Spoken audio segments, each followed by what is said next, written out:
Accessibility at Iowa.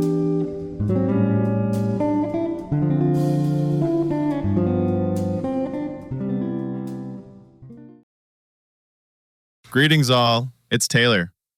My group has been working on a Microsoft Word document and we're almost ready to send it out. I've been learning more about document accessibility and I want to check my document for potential accessibility issues before I share it with my audience. For this, I'll use the Accessibility Assistant in Microsoft Word.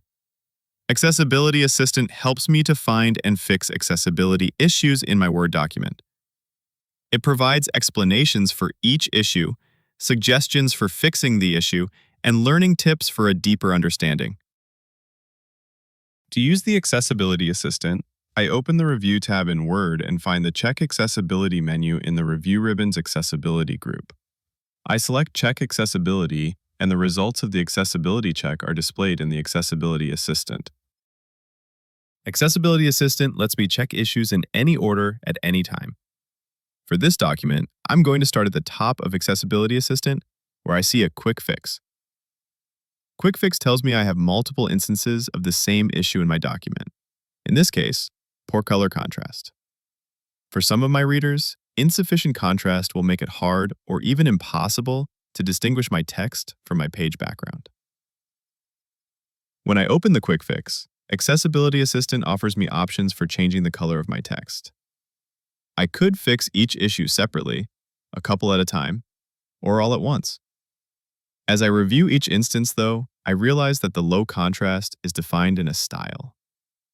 In this case, the best approach is to change the style itself. I open the Home tab, select Styles, and modify the font color there to address all of the instances of this issue.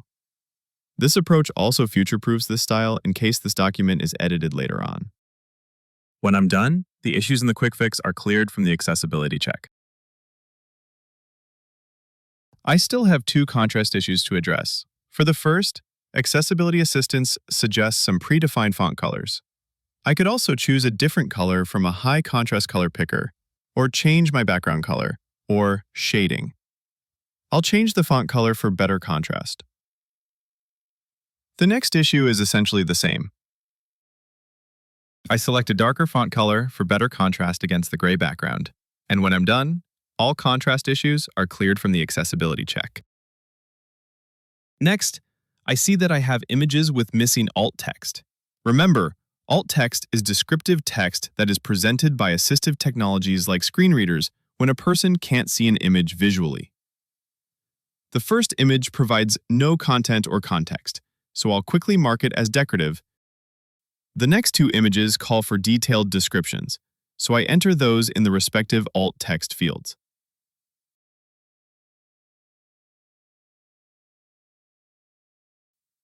When I'm done, this issue is cleared from the accessibility check. The next Accessibility Assistant issues refer to the table near the end of my document. First, Accessibility Assistant tells me my table is missing column headers. Table headers describe the content of cells in table rows and columns. The Accessibility Assistant suggests that I use the first row as a header. This clears the issue.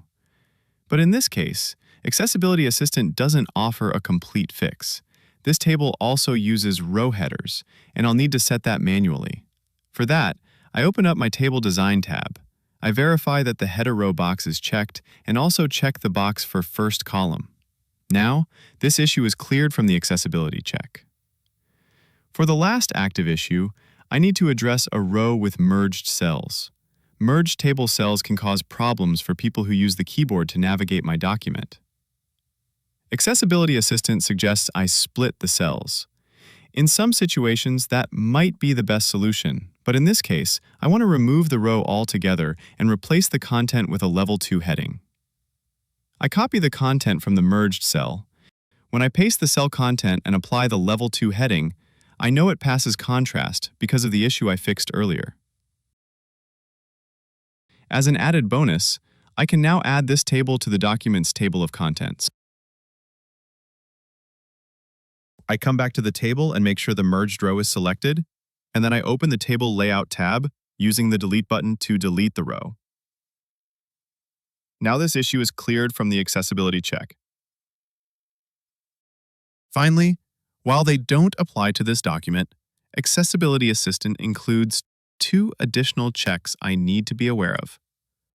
The No Headings in Document issue lets you know when your document is missing headings, but Accessibility Assistant only checks this issue when your document reaches about 10,000 characters, somewhere around 1,800 words.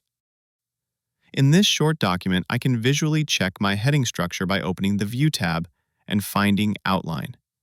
It looks like I might be skipping a level, from level 2 to level 4. I'll fix this issue in Outline View by promoting the level 4 content to level 3. Now my headings are nested correctly and I can save my document. The restricted access issue applies to documents with certain protections, like passwords and access restrictions. Those settings can block access to assistive technologies. I don't have any security restrictions on this document, but I'll make a mental note to be aware of those issues for future projects. I've cleared all the issues in Accessibility Assistant and performed a couple of important manual fixes, like double-checking the heading structure, reviewing the alt text, and making sure my tables are structured correctly. Now, I can save this document and share it, confident that I'm providing my audience with more accessible content.